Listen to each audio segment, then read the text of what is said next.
Hey everybody, welcome to Drive Thru Review number 407. And today we're going to look at a game called, I think this is pronounced Kigi or Kiki. Now this is a game that I actually got off of Drive Thru Cards. No relationship to Drive Thru Review whatsoever. There's a couple of websites, Drive Thru RPG, Drive Thru Cards, and I think there's 2 or 3 others where it's kind of like a print and play type of thing, but sort of, very high end kind of idea. So this is a game that I've been kind of seeing folks talk about on Twitter mostly, and the cards look really neat, really interesting. And so the gameplay, I was like, this is really bizarre looking. So let me just pick this up and see what it's like.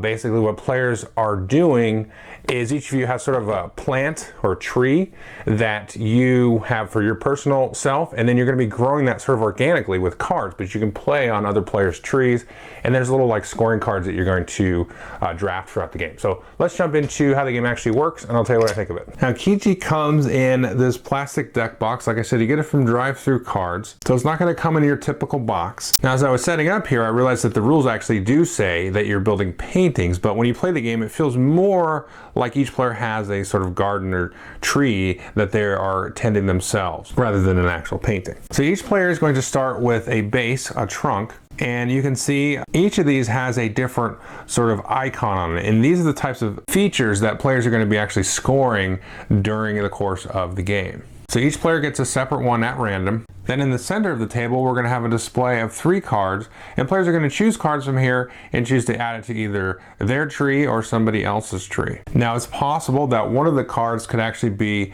a scoring card like we see here.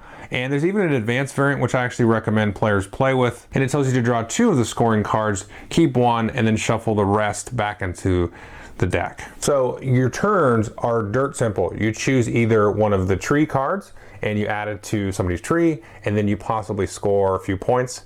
Or you choose one of the scoring cards, you just choose, keep that, and then keep it in your sort of collection of those.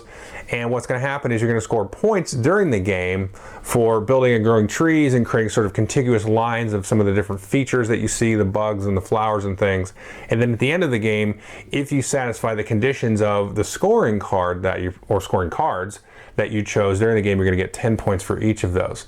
So as the game kind of unravels and evolves, you start to see who's going to get, sort of the endgame bonuses, and you have to start weighing that versus, okay, do I put this on my tree or somebody else's? Is that going to give me enough points that it's going to offset whatever points they're going to get from, the end game scoring and so on? So it sort of evolves very kind of casually at first, and then at the end you're really sort of kind of screwing each other over a little bit towards the end of the game. So let's look at how you actually score, the different branches and things. So here we can see a tree with a purple flower on it, and then let's say I had chosen this card here. This one has several features on it, a total of 5, a couple of butterflies and 2 different types of flowers. Then I go ahead and attach it to the tree pretty much anywhere that you like.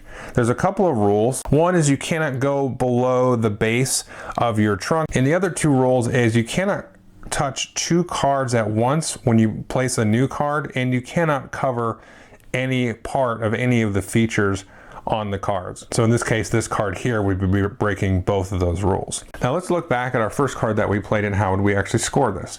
Well, we're going to get 1 point for each of the features on the card itself. So in this case, 2 points for the butterfly, 1 for the pink flower, 2 more for the purple flowers.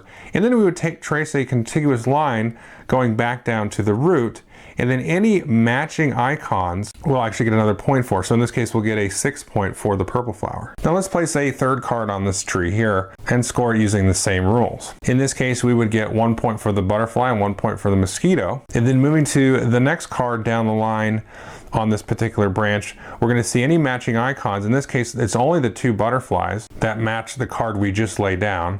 So we're going to get 2 more points for that for a total of 4 points. And finally, one more scoring example. We'll see here that we're going to get 5 points again, 2 for the mosquitoes, 1 for the butterfly, and 2 for the purple flowers.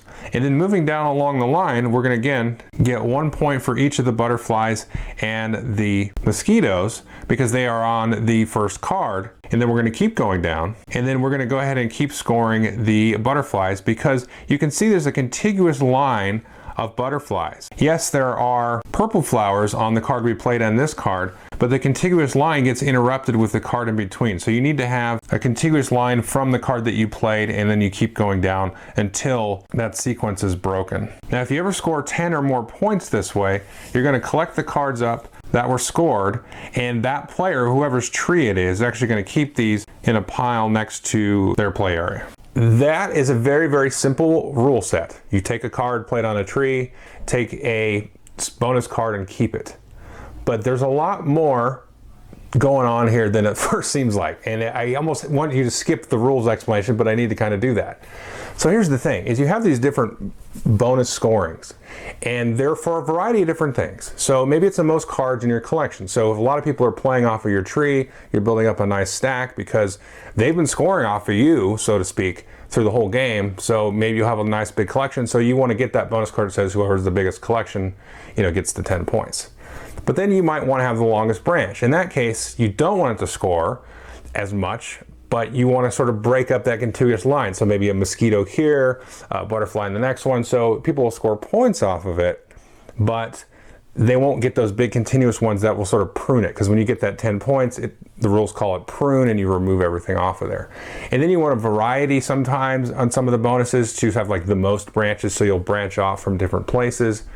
And so it becomes a very interesting sort of, there's like a free flowing to it that I really enjoy, where it's very dynamic. You don't really feel, constricted. Now it's not very heavy or anything. It's super light, but you just have a lot of consideration of where to play. So I might just go play over here, get a couple of points, and try to set myself up to have a certain kind of tree that's going to be able to score more of the different bonuses, but you're also trying not to set up the other players who get, the flop of a really nice card that has a lot of features on it, where they're going to score a big chunk of points and wipe out my tree anyway.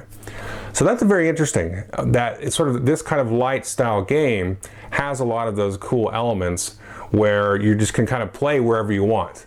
And it looks really cool on the table too, which is nice. You have these kind of growing sort of organic calligraphy style of lines, and it just kind of grows and is different every single time.